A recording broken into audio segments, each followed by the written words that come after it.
Hey everyone, it's 10 types, and well, the regular format, I guess I'll call it standard, in Pokemon TCG Pocket it's fun, you got a bunch of different cards and you got some cool things. Uh, it's only one format, it can get stale. We have seen people try to play formats. There's notably the no EX format, which is okay, though the cards aren't made for it. And there are, the format I personally did not enjoy. Though if you enjoyed it, tell me down below about that in the comments. Actually, I only played against really like decks that were just really slow, stally decks, which is fine some. But anyways, that's not what this video is about. But that format isn't really, it looks like it's kind of dying down. Recently I tried to find a game and I didn't find a game. But regardless, there's a format in the regular TCG that's super popular as a fan format, which is GLC.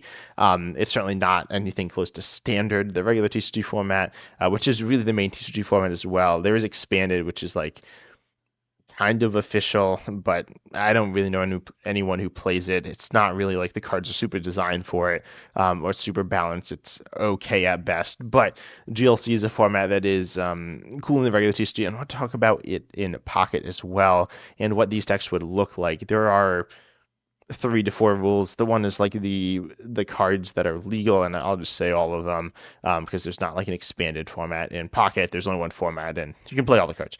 But then outside of that, you can only play one Pokemon or one of each card in your deck. So, you'll see that pretty quickly. It's also, you only play one type and no rule box cards, aka no Pokemon EX in Pocket. So, the EXs are banned, essentially. And outside of that, I didn't try to think this through too much. Honestly, you'll kind of see the decks.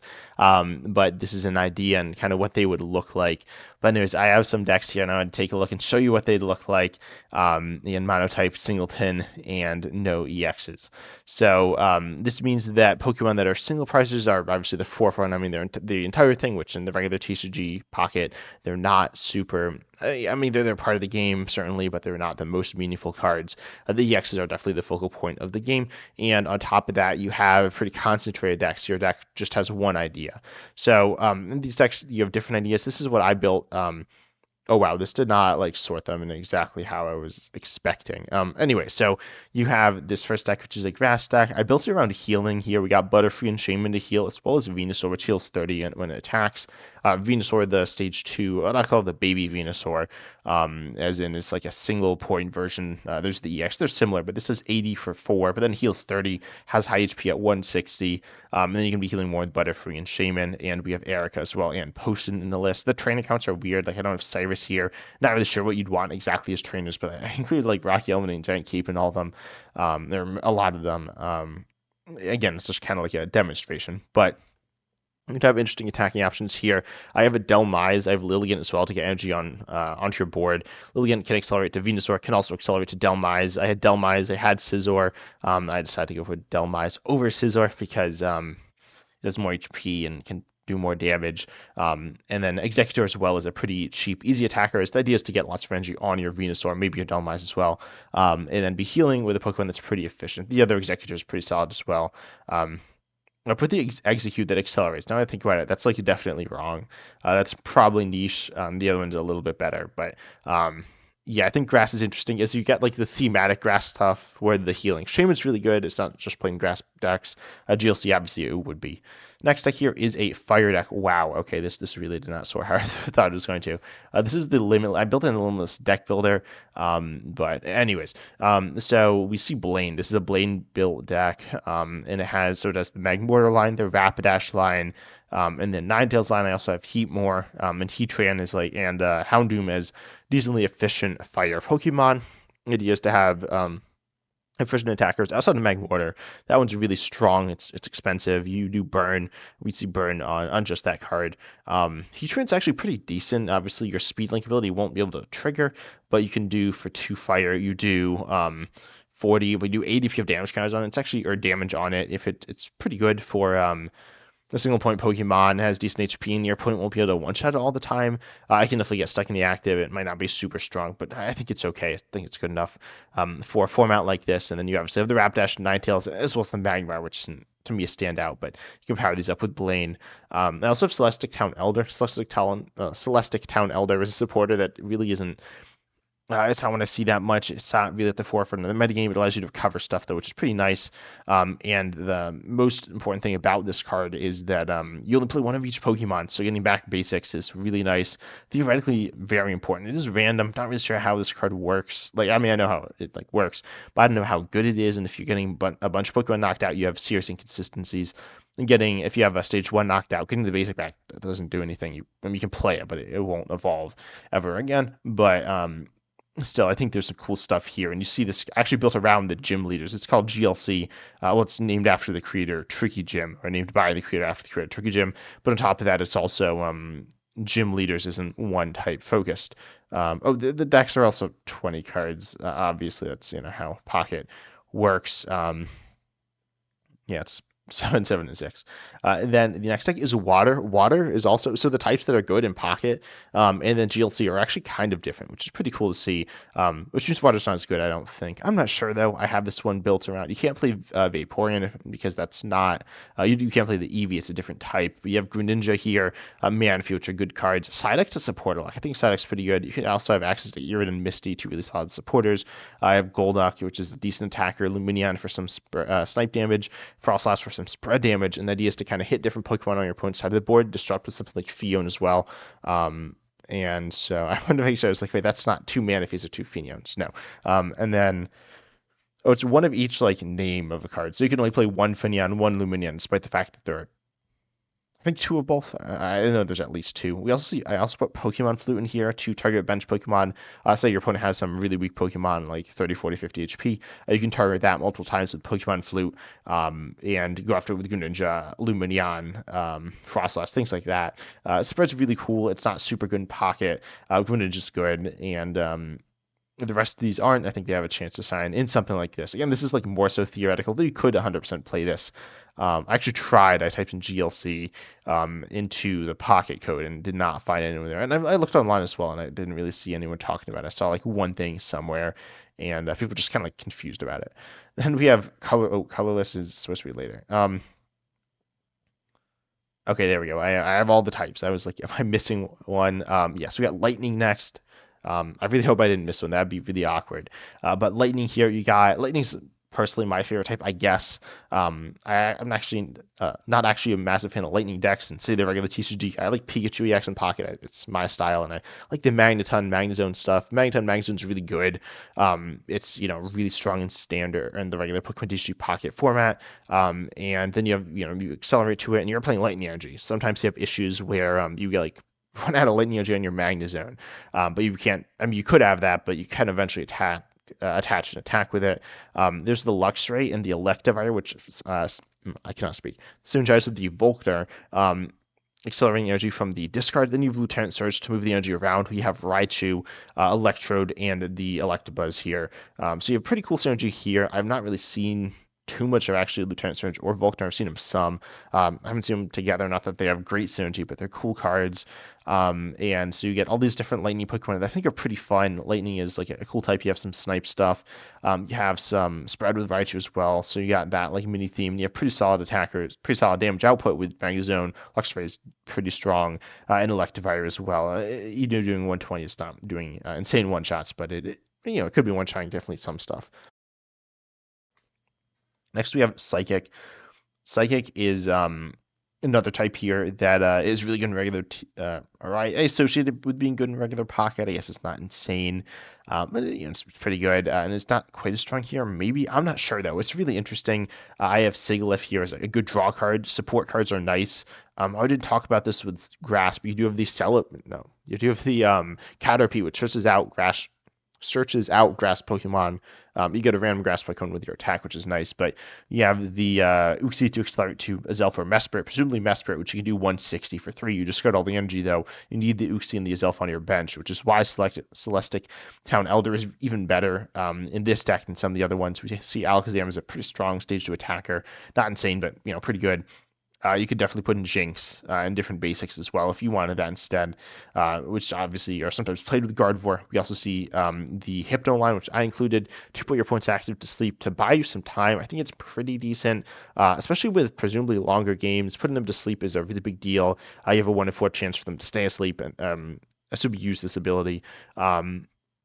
because you flip for this, then they flip between turns.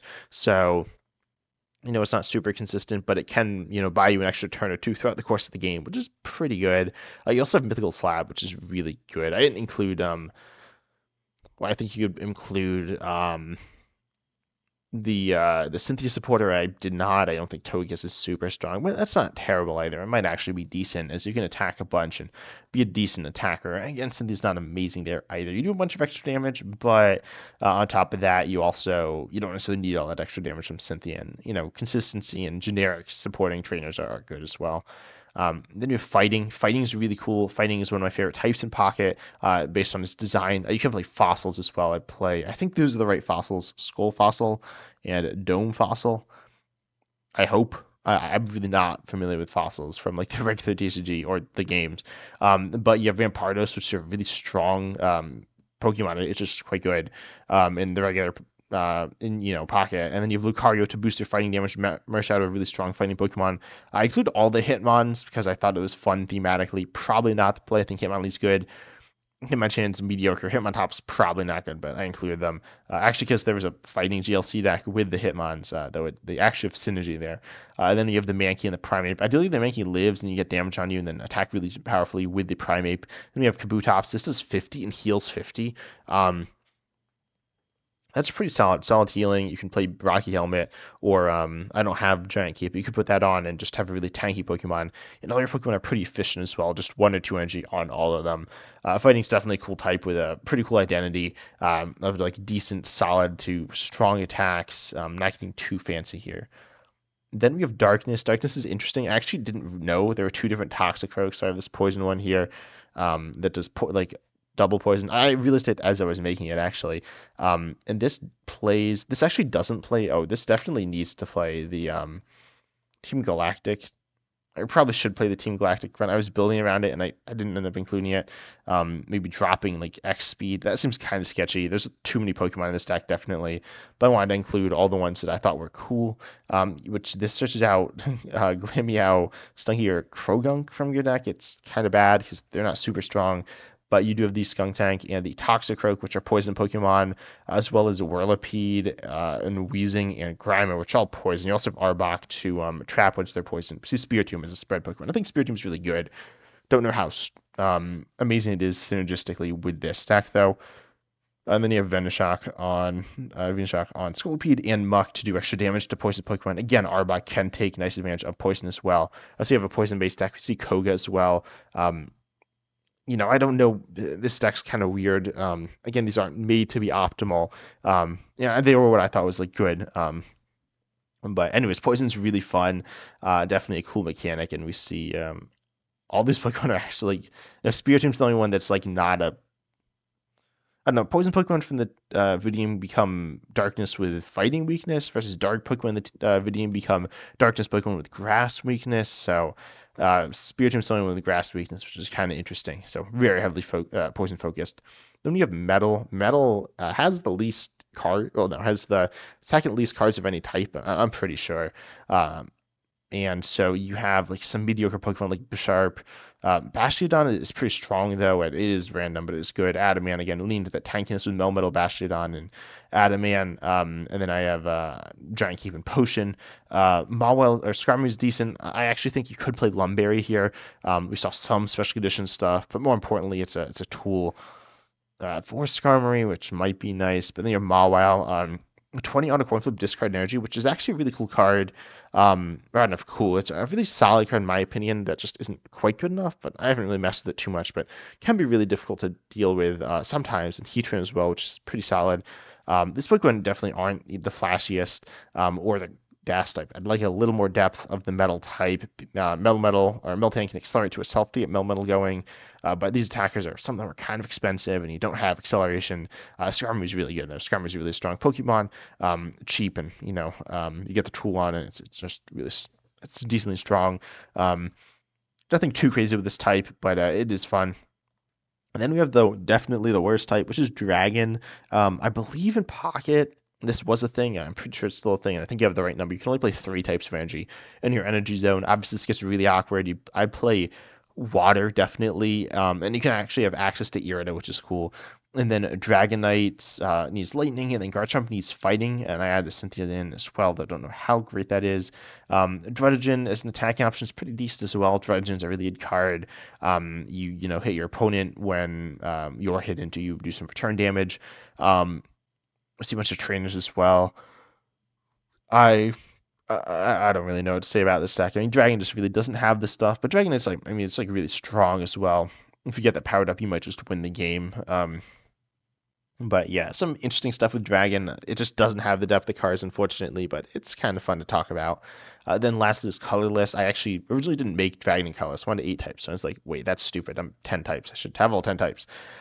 So we see Shaman to give for a treat. Chinchino is the same attack as Pikachu EX. It's more expensive. It's pretty solid. And this is berry based. I actually cut Pidgeot, but you have Meowth and Chatot for draw, and Persian is like a disruptive card. Just showing you a random card for your opponent's hand when they only have one of each card could be insane. And again, you can play Water Energies, and then you have Snorlax and the Staraptor line, which costs 2 colors less if you have Berry when you play Berry, which is really nice. And Farfetch'd and Kangaskhan are really efficient, really solid colorless basic Pokemon. I'm sure you've all seen them around. Yeah, Colorless is actually decently interesting with some fun stuff going on. Tell me if this is actually something that people would like. If you played in Pocket, I haven't heard of anyone playing it. I imagine a lot of you heard of and potentially played GLC with Standard, and then a lot of you played Pocket. But honestly, the overlap between those two communities, I don't know if it's that big, but they are both cool things, and definitely, Pocket is in need of another format. I think there's just the one, and there's some fan stuff going on, but it's not really major. Certainly not to the level of the regular format. And there's like events, but those events aren't unique formats. They're some minor differences in gameplay changes, but that's it. But anyways, I hope you enjoyed the video. Consider liking, subscribing, hitting the bell. Tell me what you think of this idea. But I hope you enjoyed, and as always, I'm excited to see you in the next video.